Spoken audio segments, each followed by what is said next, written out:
Saya ingin merujuk kepada P06 29000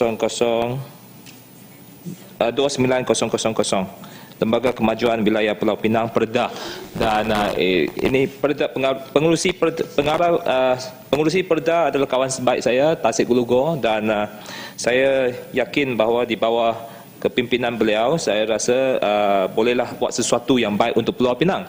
Walau bagaimanapun, saya juga minta supaya Perda memberi penerangan sedikit tentang pembangunan, projek-projek pembangunan di daerah barat daya Pulau Pinang, kerana buat masa sekarang dia ada banyak tanah, tapi tanah dibangunkan dengan perumahan, tapi masalahnya adalah projek-projek itu perlu ditingkatkan, kerana buat masa sekarang dia hanya jual saja rumah. Dan di Pulau Pinang, di kawasan daerah barat daya, ada ramai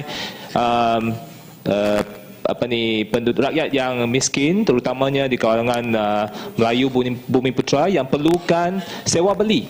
Dan saya rasa kalau boleh adalah skim untuk sewa beli, dan jangan terhad kepada Bumiputera Melayu saja, juga ada galangan orang India dan Cina yang cukup miskin. Bagilah jual sewa beli untuk mereka. Jadi saya minta Menteri buat penjelasan tentang isu ini. Kedua adalah isu tentang B06 tentang unit penjenamaan negara sebanyak 21 juta ringgit. Ini bilangan yang cukup besar. Tahun lepas pun ada supplementary budget yang memberi 30 juta tambahan belanjawan. Saya nak tanya, apakah apakah projek-projek yang dijalankan, adakah ia digunakan untuk seperti beberapa tahun yang dulu digunakan untuk membuat iklan di New York Times untuk Datuk Rosmah, our First Lady, di New York Times berbelanja berjuta-juta ringgit, mungkinlah, saya tak tahu berapa duit yang digunakan, ataupun digunakan untuk membayar konsultan APCO yang dibawa masuk ke Malaysia untuk penjenamaan logo satu Malaysia yang meniru Israel. Ini yang kita nak tanya. Adakah sekarang dia digunakan untuk penjenamaan endless possibility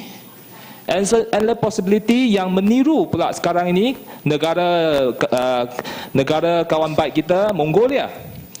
Ini adalah persoalan yang kita timbulkan. Adakah ia juga digunakan untuk mendirikan billboard besar Barisan Satu Malaysia semasa pilihan raya sebelum dan semasa pilihan raya ke-13 yang lalu? Jadi ini duit rakyat berjuta-juta ringgit, dan kita mahu menteri bagi satu jawapan yang jelas. Apakah pembiayaan secara teliti untuk unit penjenamaan negara?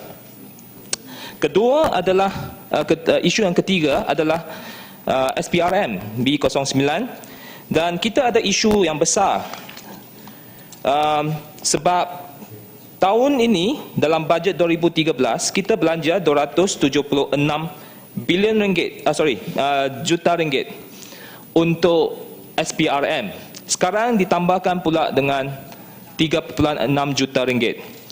Jadi kita mahu prestasi yang lebih baik, kita expect more from SPRM, sebab buat masa sekarang kita nampak bahawa baru-baru ini Global Barometer on the Global Corruption Barometer Malaysia jatuh lagi. Hanya 31% rakyat Malaysia yakin dengan usaha pencegah rasuah di negara Malaysia.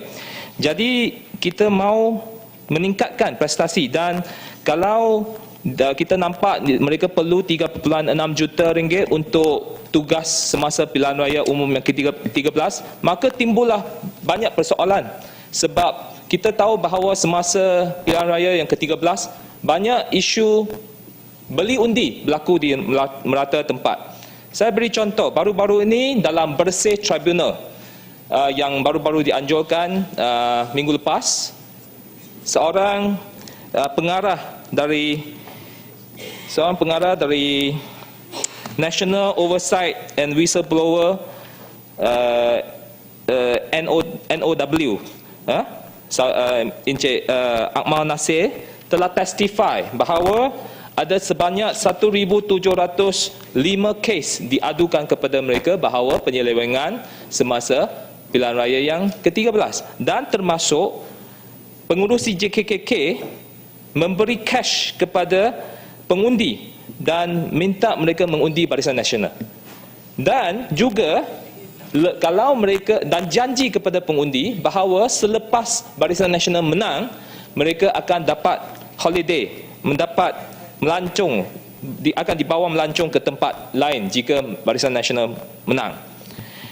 Saya rasa jadi ini adalah isu corruption. Dan di Pulau Pinang pula yang saya ulangkan, isu tentang pembelian undi secara terbuka semasa pilihan raya yang lepas dengan melalui lucky bonus, dengan Barisan Nasional punya bendera, logo dan sebagainya, dan pengundi diberi lucky bonus, dan di kawasan-kawasan Barisan Nasional menang dapat duit cash.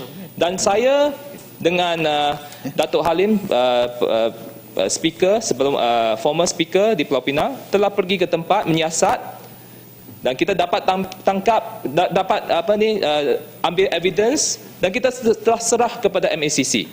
Malangnya MACC kata kes ini tak ada kes, tutup. Dan saya nak tahu sebenarnya isu ini telah meninggal. Seluruh Pulau Pinang tahu, semua orang boleh nampak, dan ini very clear cut case. Tidak mungkin Barisan MACC boleh tutup begitu sahaja. Dan saya minta kes ini dibuka semula. Kalau tidak, saya akan tiap-tiap parlimen saya akan bangkitkan kes ini sehingga dia buka semula. Ya, makasih. Dan last kali ya. Okey, boleh. Terima kasih.